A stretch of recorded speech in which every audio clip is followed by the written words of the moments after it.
una pensión digna, para que los servicios médicos del ISSSTE mejoren y para que la seguridad social de este instituto también mejore. Esta ley es prácticamente una ley espejo, es decir, una ley similar a las modificaciones que se hicieron a la ley del Instituto Mexicano del Seguro Social hace 10 años.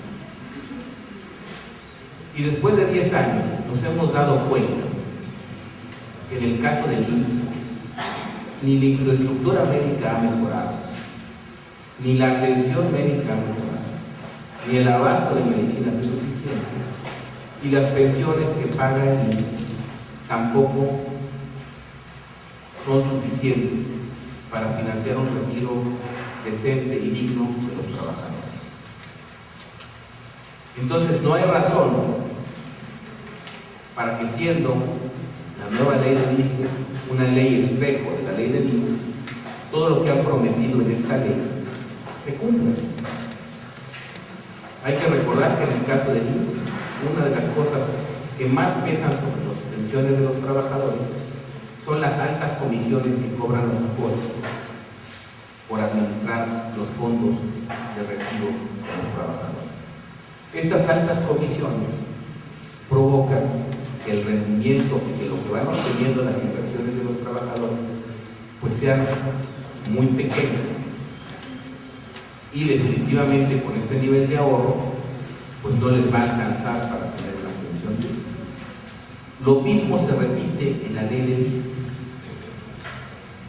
Si un trabajador con la nueva ley quiere pensionarse o se va a pensionar después de cierta cantidad de años de trabajo que además se ha aumentado, y al momento de pensionarse quisiera pensionarse con el 100% de su sueldo, tendría que haber ahorrado durante su vida en promedio entre el 70 y el 75% de su salario actual, lo cual es imposible, porque si un trabajador ahorra el 70 o 75% del salario actual, pues se muere de hambre. Entonces, lo único que se está garantizando es que la pensión futura de los trabajadores pues no va a ser una pensión, no va a ser una pensión suficiente para que tengan una jubilación más o menos holgada.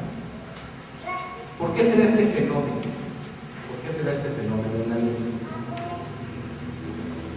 El esquema anterior, fundamentalmente, concebía lo que le llamamos la pensión o el esquema de pensión solidaria. ¿Qué quiere decir eso? Que se hacía una bolsa común,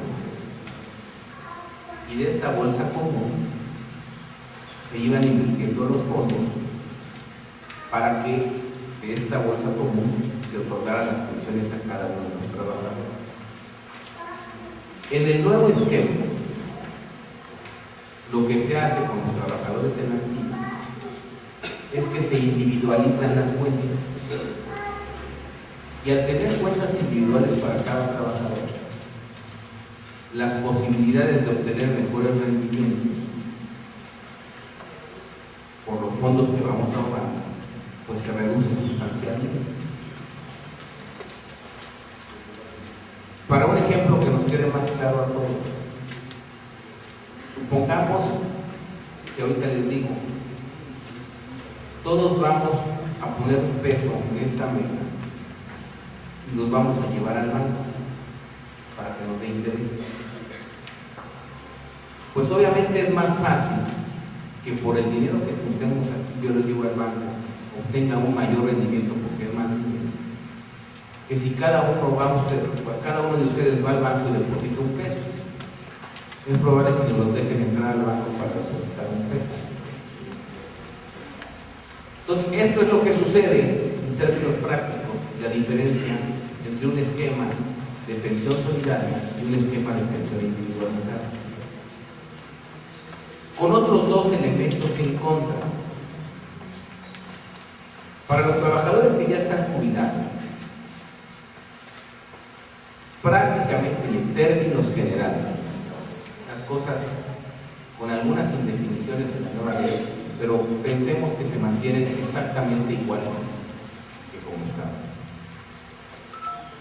Esto quiere decir que el gobierno, que hasta ahorita año con año entregaba recursos para las pensiones de los trabajadores ya jubilados, los va a seguir entregando.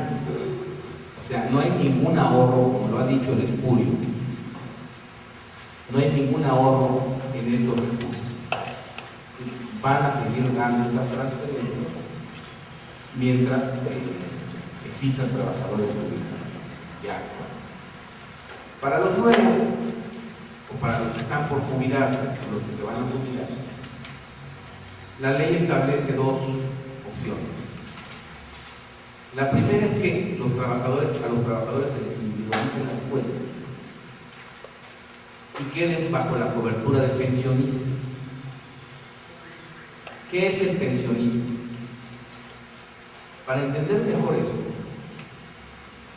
podemos definir que el pensionista es una afore, como las que existen ahorita, pero va a ser una afore pública, es decir, una afore del Estado o una afore del Estado. En teoría esta afore pues no debería tener fines de lucro. Y esta afore pues debería de cobrar la comisión más baja que existiera en el mercado, que no tiene fines de lucro. Pues no, la ley establece que pensionista o la comisión que va a cobrar por el manejo de los ahorros de los trabajadores pensionistas va a ser un promedio de las comisiones que cobran las afores privadas. Fíjense qué absurdo y qué aberrante que una afore del Estado fije sus comisiones en función del promedio de lo que cobran las afores privadas. Creo que esto es aberrante. Cuando si es una afore del Estado, debiera de ser la que menos comisión cobra, para que pusiera el ejemplo en el mercado. Pero eso no es lo peor. Lo peor es que este pensionista va a estar dirigido por una junta de gobierno, por un órgano de gobierno, que va a estar constituido por 18 personas. 9 de ellas, en teoría, van a ser representantes de los trabajadores. Una más va a ser el director del ISSSTE. Y el resto van a ser funcionarios de la Secretaría de Hacienda, del Banco de México y de todas las inoperancias que se les. ¿Pero qué implica esto? Que el órgano que va a manejar los fondos de los trabajadores va a estar compuesto mayormente por cuotas sindicales,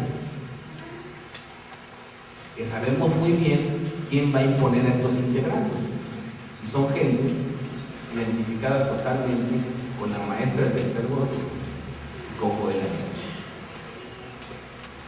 Y al ser 9 más Miguel Ángel Yunes, que es otro esbirro de la maestra, pues va a tener la mayoría en el consejo en la toma de decisiones.